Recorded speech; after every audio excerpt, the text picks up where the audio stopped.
சென்னை மயிலாப்பூரில் மழைநீர் வடிகால் பணிகள் மந்தமாக நடைபெறுவதால் போக்குவரத்து சேவை முற்றிலுமாக பாதிப்படைந்துள்ளது. இதனால் வாகன ஓட்டிகள் மற்றும் பாதசாரிகள் கடும் சிரமத்திற்கு உள்ளாகி வருகின்றனர். இதுகுறித்த கூடுதல் தகவல்களை எமது செய்தியாளர் ஸ்ரீ சந்தோஷ் நேரலையில் வழங்க கேட்கலாம். நேரலை சந்தோஷ், அந்த பகுதியில் மழைநீர் வடிகால் பணிகள் தாமதமாக நடைபெற்று வருவதால் அந்த பகுதியில் ஏற்படுகிற பாதிப்பு என்ன? அப்பகுதியில் இருக்கக்கூடிய பொதுமக்கள் என்ன சொல்றாங்க? இந்த தாமதத்துக்கு என்ன காரணம்?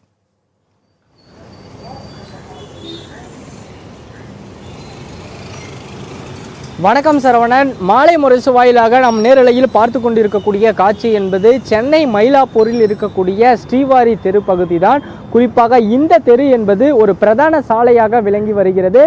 3 சாலைகளை சந்திக்கக்கூடிய ஒரு பகுதியாக தான் இந்த தெரு என்பது அமைந்திருக்கிறது.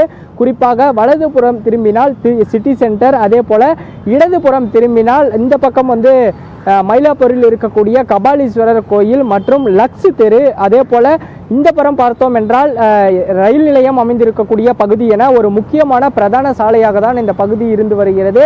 இந்த பகுதியில் கடந்த 4 மாதங்களுக்கு முன்பாக மழைநீர் வடிகால் பணிக்காக தோண்டப்பட்ட பள்ளங்கள் என்பது முழுமையாக இந்த பணி என்பது தற்போது வரையிலுமே முழுமையடையவில்லை. அதனால் இந்த பகுதியில் சற்று இந்த பள்ளம் தோண்டப்பட்டிருக்கக்கூடிய பகுதிகளில் வாகன ஓட்டிகள் செல்வதற்காக இந்த சாலையை கடந்து செல்வதற்காகவும் அச்சப்பட்டு செல்லக்கூடிய நிலை என்பதுதான் தொடர்ச்சியாக நடைபெற்று வருகிறது.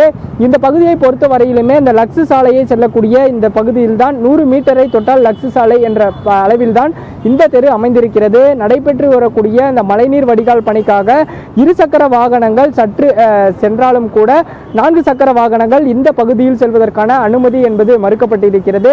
அது மட்டுமல்லாமல் அவர்கள் சுற்றி வரக்கூடிய இந்த பகுதியை பார்த்தோம் என்றால் 3 கிலோமீட்டர் தொலைவு வரையிலுமே கோயிலை சுற்றி தான் அந்த லக்ஸ் தெருவிற்கும் வர வேண்டும். அதே போல சிட்டி சென்டருக்கு செல்லக்கூடியவர்களும் 1.5 கிலோமீட்டர் தொலைவிற்கு அப்பால் தான் இந்த சுற்றி கொண்டு செல்ல வேண்டும் என்ற நிலை என்பதும் நீடித்து வருகிறது.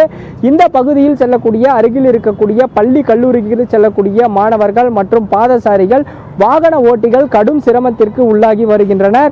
மாநகராட்சி அதிகாரிகளிடம் கடந்த முறையே புகார் என்பதும் கொடுக்கப்பட்டிருக்கிறது. குறிப்பாக இந்த மழைநீர் வடிகால் பருகினை உடனடியாக முடிவடைய செய்ய வேண்டும் என்றும், அதே போல இந்த பகுதியில் தூர்வாருவதற்காக போடப்பட்டிருக்கக்கூடிய இந்த மணல்களையும் மணல் குவியல்களையும் அகற்ற வேண்டும் என்பதே இந்த பொதுமக்கள் கோரிக்கையாக எழுப்பி புகார் மனு என்பதும் கொடுத்திருந்தனர். இந்த நிலையில் அந்த புகார்களுக்கான நடவடிக்கைகள் எடுக்கப்படாததால் தற்போது வரையிலுமே இந்த சாலை என்பது அந்த மூடப்படக்கூடிய நிலையில் தான் நாம் பார்த்து வரக்கூடிய காட்சியை போல இருந்து வருகிறது. இந்த பகுதியில் இருக்கக்கூடிய பொதுமக்கள் மட்டுமல்லாமல் மயிலாப்பூர் மற்றும் திருவல்லிக்கேணி, மந்தவெளி சொல்லக்கூடிய பொதுமக்களுக்கு இந்த பகுதியை கடந்து செல்வது சற்று சிரமமாகத்தான் இருக்கிறது.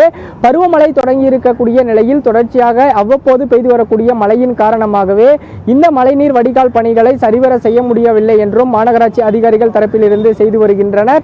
இந்த பகுதியில் இருக்கக்கூடிய இந்த மழைநீர் வடிகால் பணியை உடனடியாக செய்து வர வேண்டும் என்பதே பொதுமக்களின் ஒற்றை கோரிக்கையாகவும் இருந்து வருகிறது. சரவணன். சென்னை மயிலாப்பூர் பகுதியில் மழைநீர் வடிகால் பணிகள் மிகவும் மந்தகதியில் நடைபெற்று வருவதால் அப்பகுதியில் வாகன ஓட்டிகள் செல்லவும் பொதுமக்களும் மாணவ மாணவிகளும் சிரமமடைந்து வருகின்றனர். இந்த பணிகளை விரைந்து முடிக்க வேண்டும் என்பதே அவர்களின் கோரிக்கையாக இருக்கிறது. இது குறித்த விவரங்களை நேரில் பிரத்யேக காட்சியுடன் விரிவாக வழங்கியமைக்கு நன்றி சந்தோஷ்.